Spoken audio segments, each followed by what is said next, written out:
আসসালামু আলাইকুম, welcome to my channel. আজকে আমি সাধারণ সালোয়ার কিভাবে কাটিং ও সেলাই করতে হয় সেই ভিডিওটি শেয়ার করব। একদমই অল্প সময় এবং সহজে যদি আপনারা সাধারণ সালোয়ার কাটিং করতে চান তাহলে ভিডিওটি স্কিপ না করে লাস্ট পর্যন্ত মনোযোগ সহকারে দেখবেন। ভিডিওটি ভালো লাগলে প্লিজ আমার চ্যানেলটি সাবস্ক্রাইব করবেন। তো আমি এখানে টোটাল 2.5 গজ পরিমাণ কাপড় নিয়ে নিয়েছি। কাপড়টিকে আমরা এখন মেলে নিচ্ছি।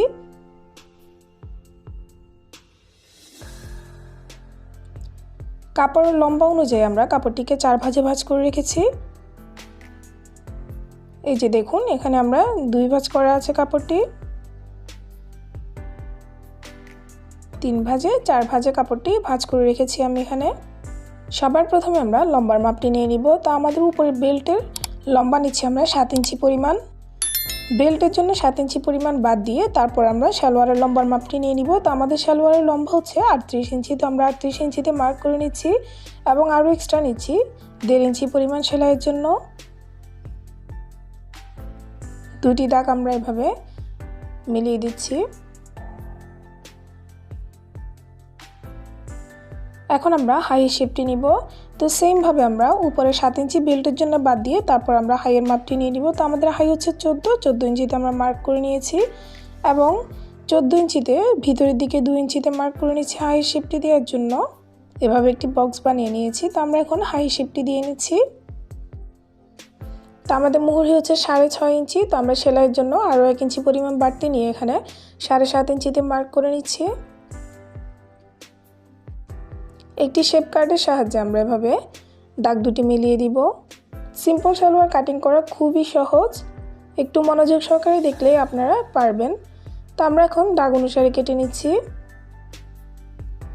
একই পদ্ধতি ফলো করে আপনারা যে কোনো মাপেরই সিম্পল সালোয়ার কাটিং করতে পারবেন।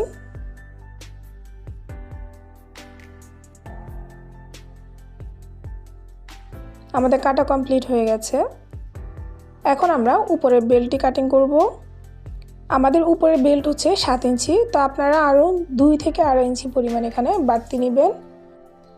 তো আমরা এখানে 2 ইঞ্চি পরিমাণ বাড়িয়ে টোটাল 9 ইঞ্চি পরিমাণ লম্বা একটি কাপড় নিয়ে নিয়েছি।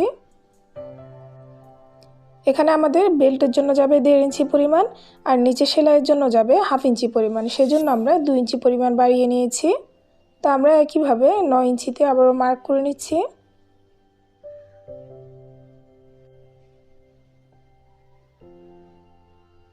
দাগগুলো আমরা মিলিয়ে দিচ্ছি।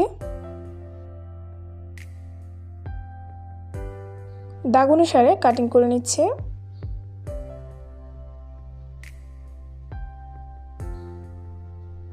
কিছুটা কাপড় আমাদেরকে এভাবে জোড়া দিয়ে নিতে হবে। এভাবে করে আমরা জোড়া দিয়ে নিব। তো আমাদের কোমরের মাপ হচ্ছে 24। তো আমরা আরও 1 ইঞ্চি পরিমাণ বাড়িয়ে 25 ইঞ্চি পরিমাণ কাপড়টি নিয়ে নিয়েছি। তো দেখুন, আমরা এভাবে করে দুটি কাপড়ের সাথে আলাদা আলাদা করে জয়েন করে নিব।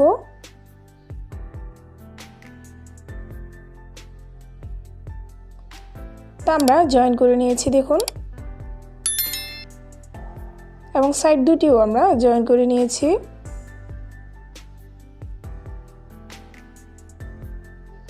এখন আমরা একটি রাবার নিয়ে নিয়েছি।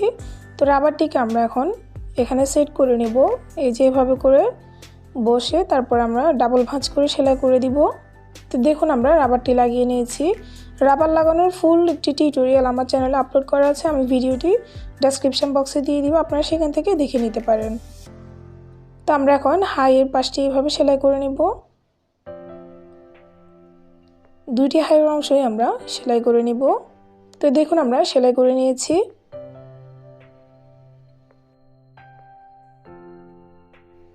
এখন এখানে কিছু আমরা কুচি করে নিব। এই যে এভাবে করে আমরা পুরো রাউন্ডে আমরা এভাবে করে ছোট ছোট কিছু কুচি করে নিব। এই যে কাপড়টার মাপ অনুসারে আমাদেরকে এখানে কুচিগুলো করে নিতে হবে। তো দেখুন, আমরা কুচিগুলো করে নিয়েছি। আমাদের উপরের বেল্ট এবং কুচির অংশটি একই রকমের মাপ হয়েছে। তো আমরা এখন দুটি কাপড় এভাবে উল্টো সাইডে রেখে জয়েন করে নিব।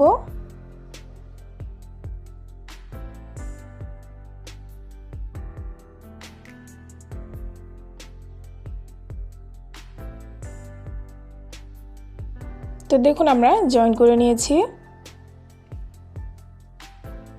তো এখন মুহুরির অংশটি সেলাই করব। এই জন্য আমরা একটি 1 ইঞ্চি পরিমাণ চওড়া একটি পেস্টিংয়ের কাপড় নিয়ে নিয়েছি। তো পেস্টিংটিকে আমরা এভাবে সালোয়ারের উল্টো সাইডে রেখে প্রথমে 1/2 ইঞ্চি পরিমাণ একটি ভাঁজ দিব, দেন আমরা আরও একটি ভাঁজ দিব। ভাঁজ দিয়ে তার উপর আমরা সেলাই করে নিব। এই সাইড থেকে আমরা সেলাই করে দিব। সেলাই করার পর এখানে আপনারা আপনাদের ইচ্ছা মতো যেভাবে ডিজাইন করার প্রয়োজন আপনারা ওইভাবে ডিজাইন করে নিতে পারেন। তো আমি এখানে স্ট্রেট কিছু সেলাই করে দিয়েছি। তো আমাদের মুহুরির অংশটি সেলাই করা কমপ্লিট হয়ে গেছে। এখন আমরা এভাবে দুইটি মুহুরির অংশ একসাথে ধরে তার উপর আমরা সাইডগুলো সেলাই করে নিব।